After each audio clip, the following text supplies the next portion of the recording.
Primeiro que a gente colocou, até colocou esse título do debate, né, mas não tem sido ele, SUS 2018, aí eu já falei, não, SUS 2018, a gente vai discutir a conjuntura que a gente está agora em 2018, que é esse momento de desconstrução de incertezas, ou a gente vai fazer um balanço aí do SUS nesses 30 anos, né, de SUS.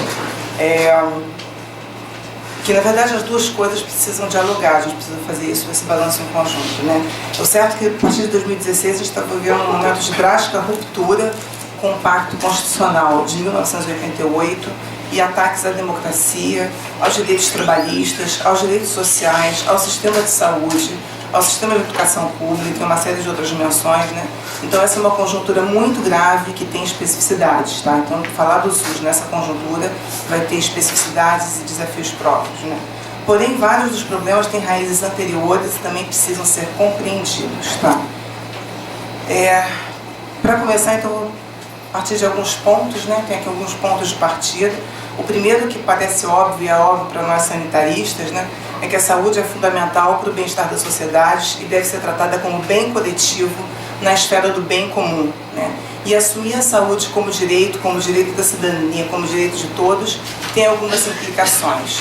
A melhor resposta para dar conta disso, assumindo aqui essa posição, é construir sistemas públicos, universais, que expressem esse caráter público no financiamento, na provisão, inclusive na prestação de serviços, sob planejamento e regulação estatal, tá? Então a gente tem que assumir, estou assumindo isso como ponto de partida. Tem uma vasta literatura que mostra a superioridade de sistemas de proteção social, de forte base pública e ancorados em estratégias de desmercantilização como sendo melhores para o bem-estar social, para a coesão social, enfim, para o conjunto da sociedade. E isso também na saúde, né?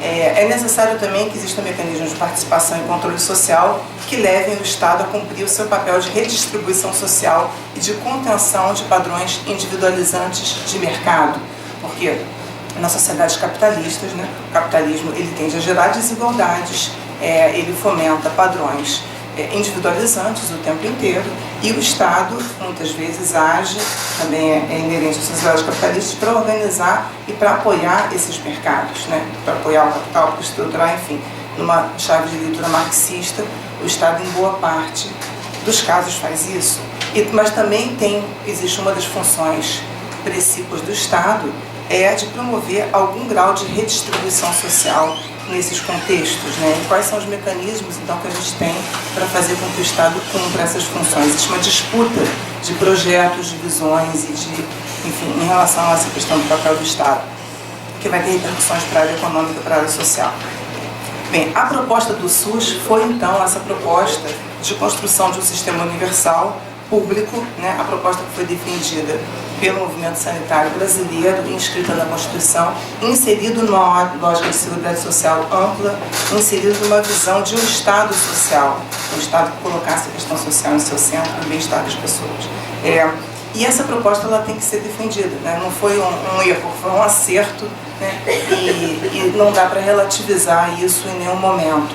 Foi muito importante, no caso brasileiro, para uma série de avanços, uma série de conquistas, mesmo em conjunturas extremamente adversas, e continua sendo importante defender esse projeto. Não existe uma alternativa melhor para a nossa sociedade, tá? Então isso é um pressuposto aqui que eu estou assumindo.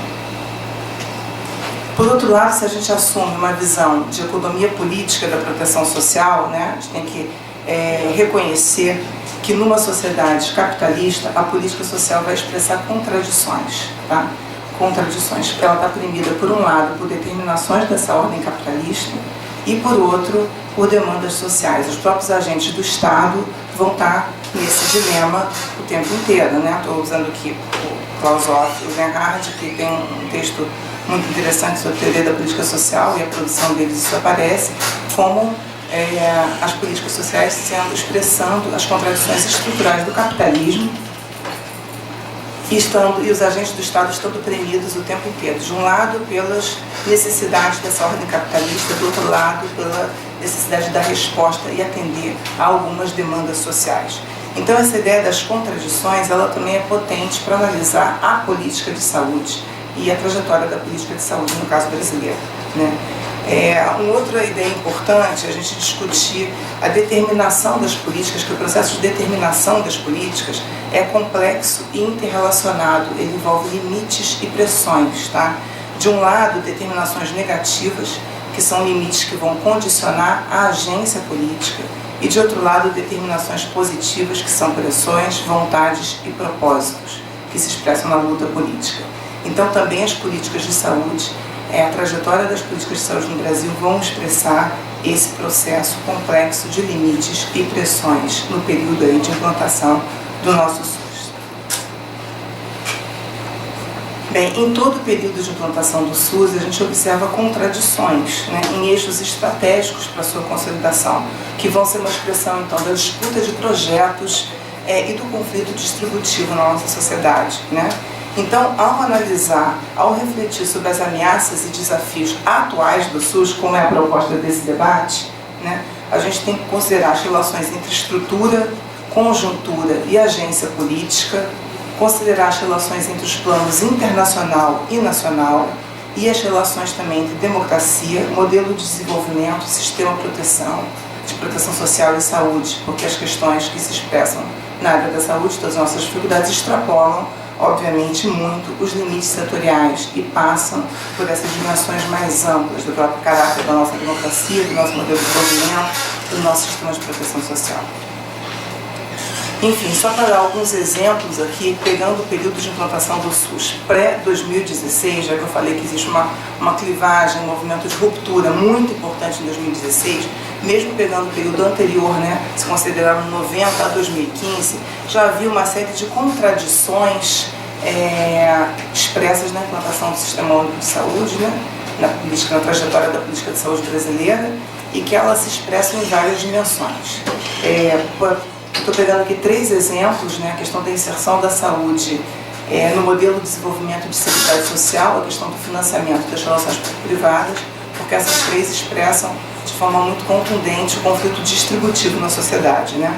Então, se a gente for olhar pelo prisma do modelo de desenvolvimento da seguridade social, a gente tem no período de implantação, nesse período de 90 a 2015, por um lado, certa ampliação do gasto social em termos de volume, redução da pobreza e das desigualdades socioeconômicas e mesmo de saúde, principalmente nos anos 2000, essa redução da pobreza e das desigualdades de renda, né?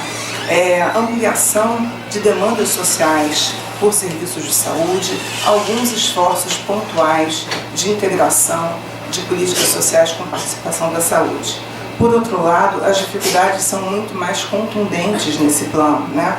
A gente tem o tempo inteiro uma frágil institucionalização da Seguridade Social, tal como ela havia sido concebida e inscrita na Constituição de 88. Diversos autores têm trabalhado isso com afinco, Eduardo Faiani, Maria Lúcia Werneck Viana, sempre explorou bastante essa questão da não implementação da Seguridade Social desde o início dos anos 90, né? Uma persistência de desigualdades socioeconômicas graves. O Brasil continua sendo um dos países mais desiguais do mundo. E mesmo concentração de renda do grupo mais rico da população. Uma baixa priorização de políticas de porte universal em todo o período, né? Políticas de saúde, de educação, vis-à-vis políticas de transferência de renda, né? Transferências monetárias.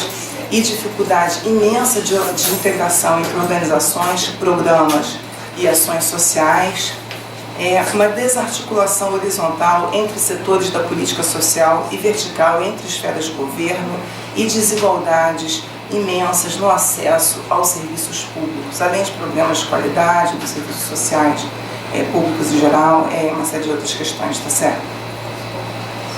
Do ponto de vista do financiamento também da saúde, né? Por um lado, você tem aumento da participação de municípios e estados no financiamento, o aumento dos recursos federais para alguns programas específicos, como a Casa de Atenção Básica, né? Em saúde, atenção primária em saúde, com algum grau de redistribuição territorial, regional, via programas específicos.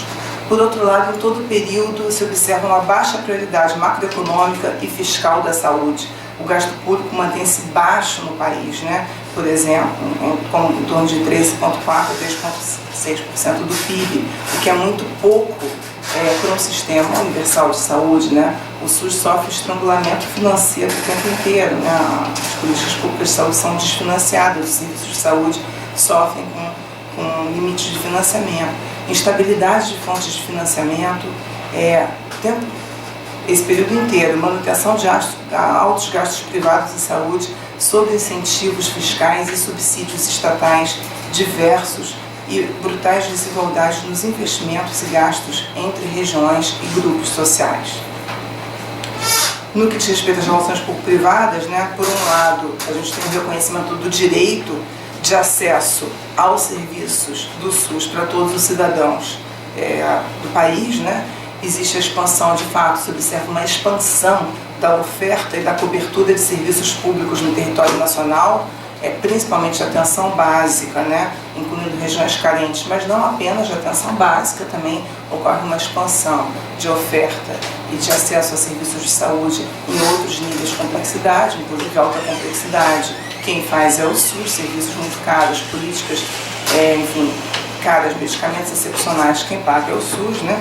E também ao início da regulação estatal sobre segmentos de planos de seguro de saúde, embora bastante limitado.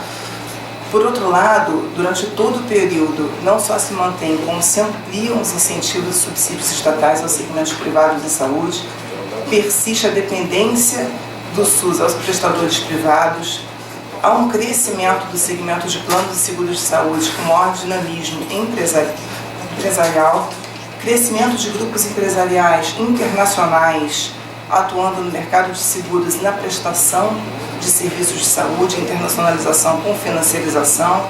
Certamente a Lígia vai falar mais disso, então isso vai... Vou não, é SUS, vou falar sobre SUS. Expansão de terceirizações e novas formas de articulação público-privada e abertura do sistema de saúde a capital estrangeiro, inclusive na prestação em 2014. Bem, mas tudo importa para o SUS, né? Então é isso, tudo. As condições de sobrevivência do SUS dependem desse polo. Eu aprendi isso com você, Lígia, então é isso. Depende do que acontece. Bem, então o que explica, né? O que explica aí essas tensões, essas contradições em todo esse período e que vão se exacerbar ainda mais no período recente? Um primeiro bloco de questões é de caráter histórico estrutural, né? As próprias desigualdades estruturais na sociedade brasileira e suas várias manifestações, né? Eu estava relendo outro dia um texto da Maria Lúcia Werneck Viana, que é fruto de uma apresentação que ela fez no Abrascão de 2015. Houve um debate sobre a viabilidade, ela fez uma palestra, na verdade, sobre a viabilidade do sistema universal, no caso brasileiro, em 2015, no Abrascão, foi pré-2016, portanto, e ela já fazia uma leitura bastante dura em 2015 sobre as possibilidades e a viabilidade naquele contexto, né? E ela destacava essa dimensão do caráter das relações privadas na sociedade brasileira, que também é bastante explorada por outros autores, né? E destacava as relações promíscuas e espúrias que se estabeleceram desde muito cedo e historicamente prevaleceram no que tange as relações privadas no Brasil, inclusive na saúde, né? E a própria trajetória do desenvolvimento capitalista do Brasil e o modelo de proteção social vão expressar isso também, né? Um modelo de proteção que reiterou a estratificação social e as relações de mercado, as relações mercantis, a mercantilização, a própria política social servindo como elemento de estratificação social. E no que diz respeito ao sistema de saúde, a sua história foi marcada pela segmentação, desde a década de 30, pelo menos, e pelo privilegiamento do privado, que se intensificou pós-60, com papel ativo do Estado nesse privilegiamento, nessa indução do privado, conforme documentado por vários autores do campo da saúde coletiva. Bem, se a gente considerar um segundo plano, que também é relevante para a gente compreender a complexidade do nosso contexto, né? As relações entre o plano internacional e nacional. O capitalismo vem passando por transformações importantes nas últimas décadas, em que se destacam os processos de financiarização do capital, e o neoliberalismo com uma força importante e que vão ter expressões na saúde, e também dentro desse contexto novas formas de privatização e de brigamento e opacidade entre limites do público e do privado. No que diz respeito à América Latina, após um período de muito ânimo, muita esperança, né, que se falou em uma virada à esquerda na América Latina, em função, em virtude da eleição de alguns governos de centro-esquerda em países importantes e que implementaram políticas de caráter mais redistributivo nos anos 2000, né, que tiveram alguma expressão na redução das desigualdades, favorecidas também por outros elementos do contexto internacional, como o próprio boom de commodities, mas os autores também apontam que houve políticas apontando nesse sentido mais redistributivo. Num período mais recente, governos de direita assumem o poder em vários desses países, seja por eleições ou por golpes parlamentares, com mudança na orientação das políticas públicas. Tá? E existe também no plano internacional uma disputa intensa de projetos para os sistemas de saúde, né? Isso sempre existiu, muitas vezes a gente fala das agências internacionais como sendo difusoras desses projetos, dessas alternativas, mas cuja incorporação nos países depende também de decisões e de articulações com elites domésticas, com elites nacionais, né, que vão articuladas com interesses internacionais implementar determinadas agendas, né? Tem essa mediação nessas relações internacionais nacionais, né? E recentemente essa disputa tem sido por muitos autores sistematizada sob as égidas das propostas de cobertura universal em saúde, né? Essa difusão dessa ideia de cobertura universal em saúde em contraposição à noção de sistemas universais de saúde, como sendo uma estratégia para alcançar a cobertura por quaisquer mecanismos de seguros, né, que podem ser públicos ou privados, enfim, preconizando que cada país tem a sua solução, mas que deixa espaço também para os mercados, né, atuarem no sistema de saúde, na oferta de serviços, na intermediação financeira, etc. Né? E mais recentemente, até é interessante, eu trouxe como exemplo aqui, a revista The Economist publicou no mês passado um número especial sobre o tema Universal Healthcare. Usaram cuidado universal em saúde, o termo, nem usaram cobertura universal em saúde, preconizando o cuidado universal em saúde, né? Um número inteiro, assim, um número temático, um dossiê temático dedicado ao cuidado universal em saúde, em que eles fazem a crítica à excessiva mercantilização em alguns sistemas de saúde, a desestruturação do sistema de saúde, usam os Estados Unidos de uma forma negativa, defendem que é importante para a sociedade ter cuidado universal em saúde em alguma medida, mas numa linguagem liberal, também dirigida a um público liberal, trazendo uma série de argumentos, e dão uma série de exemplos, como sendo exemplos positivos, outros exemplos negativos, e os exemplos positivos eles citam o México, citam o Chile, citam Costa Rica, citam exemplos de modelos de seguro com componente ou componente de seguro social, ou componente de seguro para pobre, que vai um pouco nessa linha, né? E falam abertamente em alguns momentos, olha, isso é bom para a sociedade, isso é necessário, não pode ser o caso dos Estados Unidos, tem que ser feito de uma forma mais universal para todos e tal. E pode-se dar espaço para o setor privado. O setor privado pode continuar atuando nessa perspectiva, etc. Isso não é incompatível, tá? Então, assim, só para a gente... Bem, na conjuntura de 90... Considerando então uma dimensão da conjuntura, agendas e atores no período 90 a 2015, está falando mais de questões estruturais e das relações internacionais nacionais, mas falando da conjuntura nacional, a gente pode identificar diferentes agendas que estiveram em disputa no que concerne aos rumos do sistema de saúde nesse período, né? E há diferentes atores que sustentaram essa agenda, sendo que esses grupos não são monolíticos naturalmente, tá? Esse é um esquema simplificado, estou colocando aqui para a gente problematizar mesmo o próprio esquema, tá? A primeira agenda é a agenda da reforma sanitária e de implantação do Sistema Único de Saúde, né? Que ela foi defendida nesse período, né? Por alguns grupos, né? Em primeiro lugar, pelas próprias entidades da saúde coletiva, Abrasco, SEBRES e outras entidades afins, né, parceiras, núcleos de universidades, ABRES, enfim, uma série de outras entidades. Foi defendida também por parte dos gestores e servidores nas três esferas de governo. Vou falar parte dos gestores e servidores, eu não sei se foi o Dadá que fez aquele briefing do CONAS e CONASEMES, a coalizão que se rompeu, porque sempre houve posições distintas e sempre houve disputa, né? Então a gente tem que discutir também a natureza dessa coalizão, né? Porque tem pessoas que agora estão no poder no Ministério da Saúde induzindo políticas e que eram dirigentes do CONASEMES e de COSEMES e vêm atuando no CONASEMES há muito tempo, 20 anos, sei lá, pelo menos, né? Então com essa diversidade de posições. Eu também estava lembrando, nos anos 90, quando começou a saúde da família, né, a posição dos gestores era contrária àquele modelo de indução financeira, etc. Agora, essa mudança agora no financiamento, na mudança da política da atenção básica, a mudança no financiamento, dos blocos de financiamento, está sendo vista como uma imensa inflexão e tal, e do ponto de vista do modelo de coordenação federativa, mas gestores municipais se opuseram a esse modelo indutivo nos anos 90, muito veementemente. Vários gestores, inclusive comprometidos com o SUS também, né? Alguns gestores municipalistas e tal, São Paulo, o pessoal de São Paulo. Então tinha conflito em relação a isso, a esse modelo de indução, né? Então a gente pode problematizar. O Ministério da Saúde era um indutor forte e conseguiu uma coalizão em torno de um determinado modelo. Agora, de novo, o Ministério da Saúde está sendo um indutor forte, né? A gente estava conversando isso outro dia, eu e Lula no nosso grupo, está sendo um indutor forte, mas um indutor forte no desmantelamento do arranjo anterior, mas continua com fortíssimo poder de indução. Então o poder de indução do Ministério pode ser usado em vários sentidos, né? Para o mal e para o bem.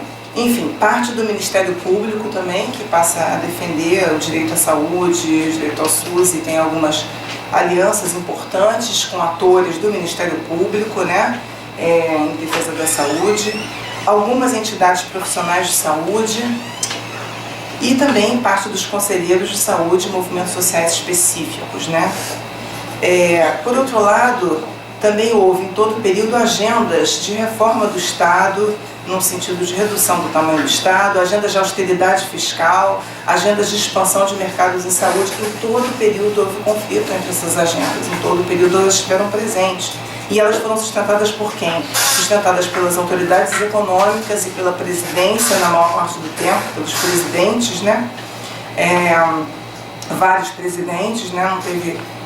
Não se pode dizer que houve na presidência um governo que defendesse o SUS dessa forma que a gente da reforma sanitária defendia, com essa visão, né, da universalidade do sistema público, etc, dessa forma.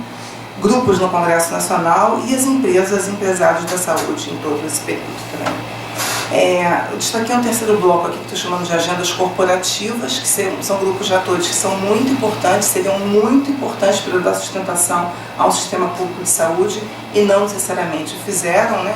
Os médicos, de um lado, né, cuja posição oscila, é claro também que não é uniforme dentro da categoria médica, das entidades de representação médica, né?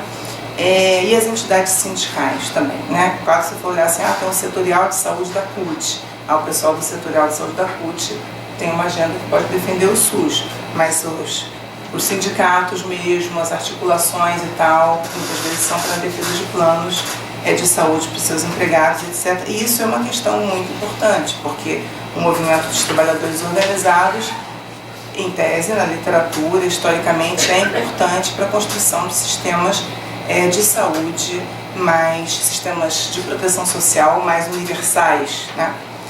E também sistemas públicos de saúde, não existe sistema público de saúde sem médicos, né? E, por outro lado, toda a questão da prática liberal da medicina e uma série de conflitos, enfim. Países que incorporaram os médicos no sistema público, como a Inglaterra, lá o NHS, que a gente acha um exemplo interessante, né? Fala lá dos médicos de atenção primária e tal, mas aquilo demorou mais de um século de negociação, tá? Eu tenho falado isso, mas foi mais de um século. Pega um texto histórico para ver como é que é, décadas e décadas de negociação com os médicos em torno de determinados acordos, pontos que são caros aos médicos, etc. Não é no embate que se consegue isso. Bem, a conjuntura 2016 e 2018, então, é uma conjuntura de crise intensa e de ruptura política muito importante, né? Em que ocorre um golpe parlamentar, eu não vou ficar discutindo isso aqui em detalhes, mas estou assumindo aqui a visão do Vanderlei Guilherme dos Santos, no livro recente dele, A Democracia Impedida, que é um livro de 2017. Vários outros autores também têm trabalhado com essa ideia de golpe parlamentar. E o Vanderlei, ele defende que ele é diferente dos golpes anteriores no que diz respeito aos mecanismos institucionais, mas que existe um denominador comum, que é a rejeição ao progresso econômico e social das classes vulneráveis, tá? Ainda que possa haver controvérsias em relação ao desempenho dos nossos governos no período democrático, porque faz parte do processo democrático ter controvérsias em relação ao desempenho dos governos e ter conflito em torno disso, tá? Então, esse golpe parlamentar, na verdade, ele se expressa de uma série de formas, tá? Tem a questão do impeachment da presidente Dilma por motivos, no mínimo, duvidosos, né? Mas não é só o impeachment, é todo um conjunto de outros elementos que mostram que existe um golpe, tá?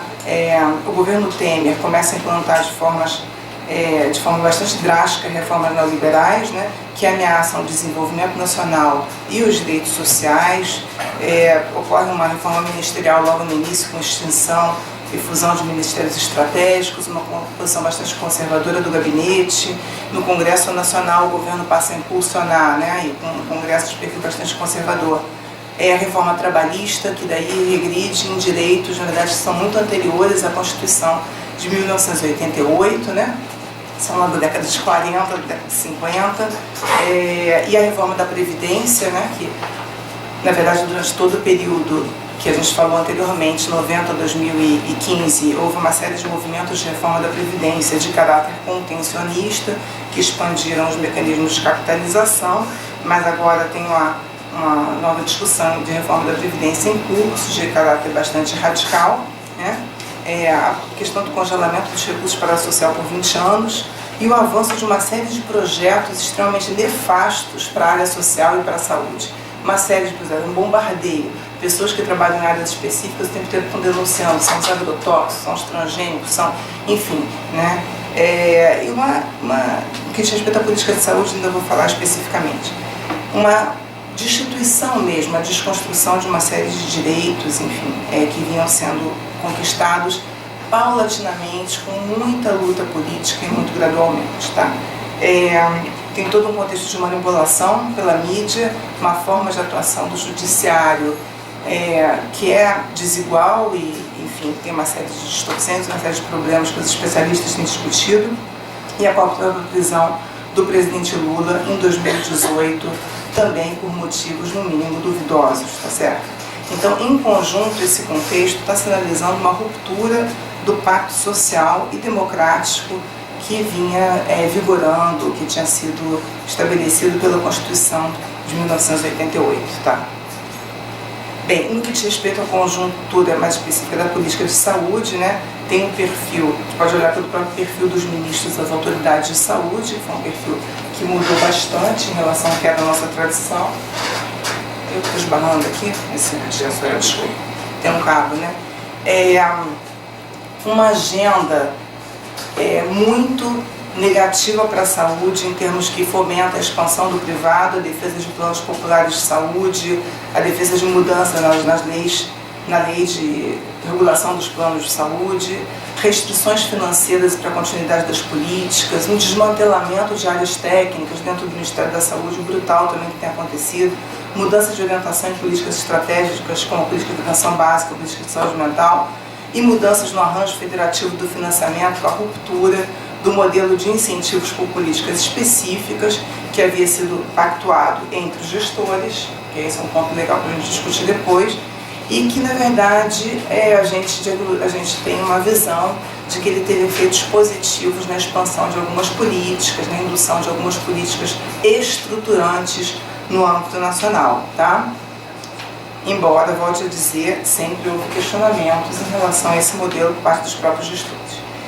As empresas de saúde, por sua vez, né, ocorre nos últimos anos uma intensificação, já vinha ocorrendo, da penetração das empresas internacionais, e elas adotam novas estratégias empresariais, financeiras e políticas, né? E também estão formulando propostas para o sistema de saúde brasileiro, né, que incluem o SUS. Tá? Coloquei SUS entre aspas porque é uma determinada visão de SUS, né? Essas entidades empresariais têm que ser organizadas de novas formas, coalizão saúde, algumas fundações e tal, e têm feito propostas assumindo uma série de jargões, inclusive do nosso discurso, do discurso do movimento sanitário, do discurso do SUS, inclusive consideram o SUS positivo, né? O SUS, entre aspas, para atender a uma parte da população dentro de uma acomodação que é funcional aí também ao setor privado, que não vai querer assumir tudo, né? Enfim, o SUS tem que atender pobres, doentes e idosos, né? Isso não interessa para o setor privado. Bem, que desafios que a gente tem, então? Os nossos desafios extrapolam muito o campo da saúde, um primeiro desafio é a defesa da democracia do ponto de vista formal representativo eleitoral, né? Porque até isso está em dúvida, né? Como é que vão acontecer as eleições, sob que condições, em quem a gente vai poder votar ou não, né? E do ponto de vista substantivo, das várias dimensões do respeito aos direitos civis, políticos, dos direitos sociais em sentido amplo, da questão da participação, se lideranças políticas vão ser assassinadas e vão ficar assim impunemente, né?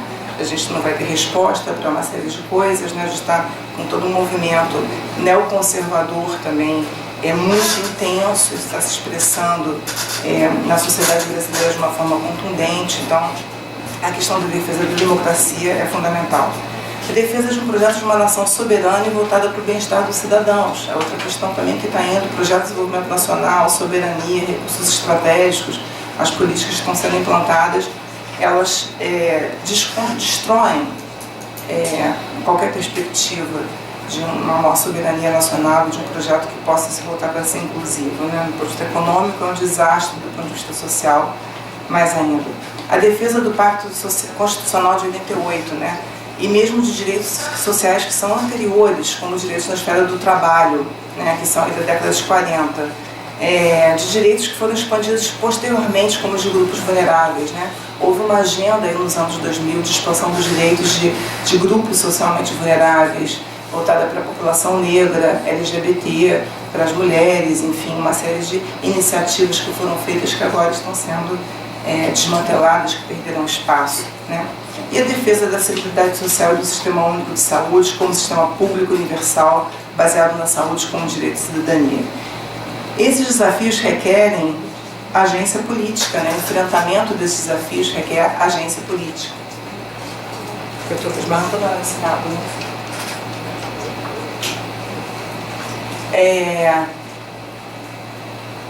O desafio da agência política, porque a gente está falando de problemas estruturais e tal, e aí, o que nós fazemos então, né? O Peter Evans, num texto recente, ele lançou uma questão que eu acho interessante a gente colocar aqui. Como é possível construir a agência política necessária para expandir a proteção e a provisão social em uma era de dominação capitalista regressiva para a sociedade? Tá? Ele pergunta como é possível. Mas primeiro ele vai dizer assim, olha, mas é possível?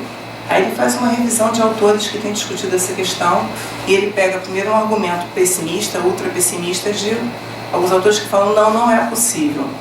O capitalismo destrói as formas de agência que poderiam estabilizá-lo e limitá-lo. Isso realmente não é mais possível. E ele pega um outro argumento, outro grupo de argumentos mais otimistas que falam, não, é possível sim, em algumas circunstâncias, por novas mudanças na própria dinâmica do capitalismo que dão espaço para isso, né? Buscando a sua estabilidade novamente, e ou por novas relações entre Estado e sociedade civil. Tá? E aí ele discute também alguns modelos analíticos, né, das relações Estado-sociedade que exploram esse espaço da agência política com vistas à construção de um Estado social em países em desenvolvimento, tá? Embarcando aí na hipótese otimista, né? Quais são as possibilidades de ação, então, diante desses constrangimentos que são constrangimentos estruturais, tá?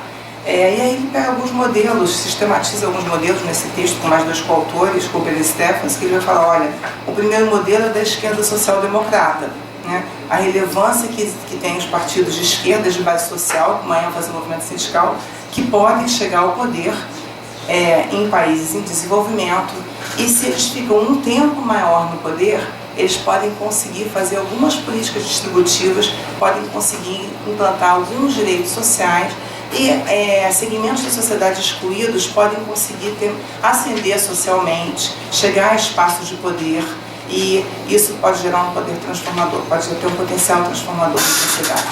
Mas isso leva tempo, né?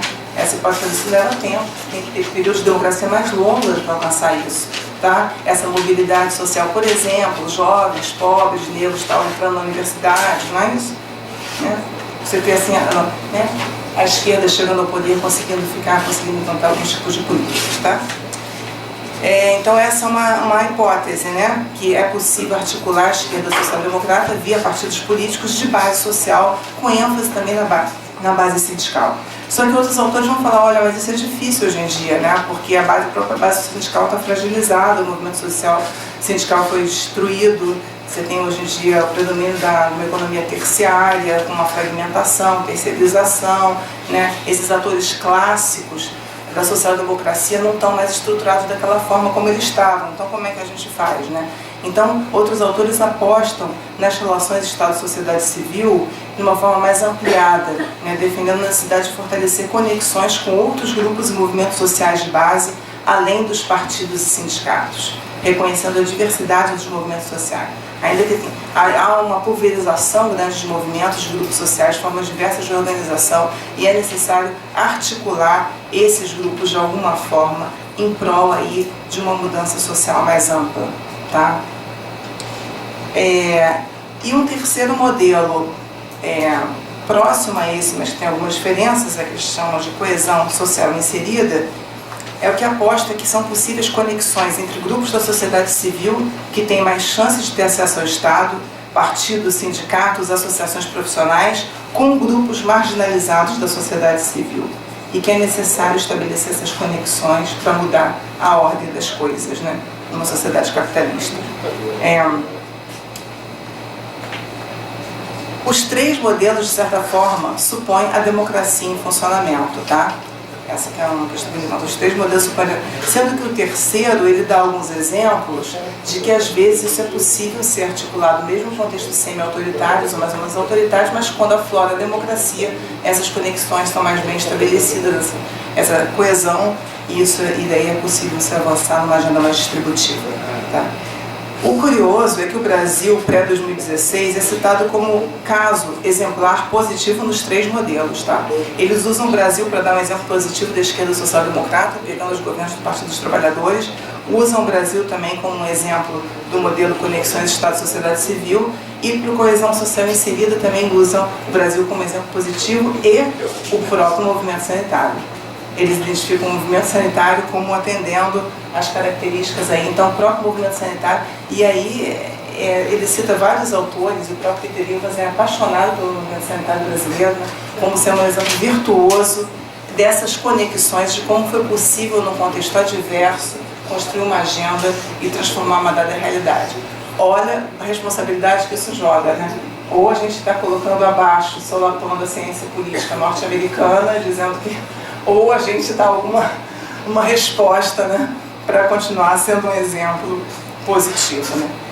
Bem, eu falei que eu não ia responder perguntas aqui, que eu ia só levantar algumas questões para os meus colegas que vão me suceder, então eu vou encerrar aqui com uma frase do Hobsbawm, que eu usei até como epígrafe da minha tese defendida aqui no IMS, né?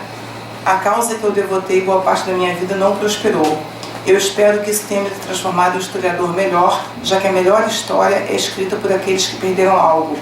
Os vencedores pensam que a história terminou bem porque eles estavam certos, ao passo que os perdedores perguntam por que tudo foi diferente. E essa é uma questão muito mais relevante. É isso aí, gente. Obrigada.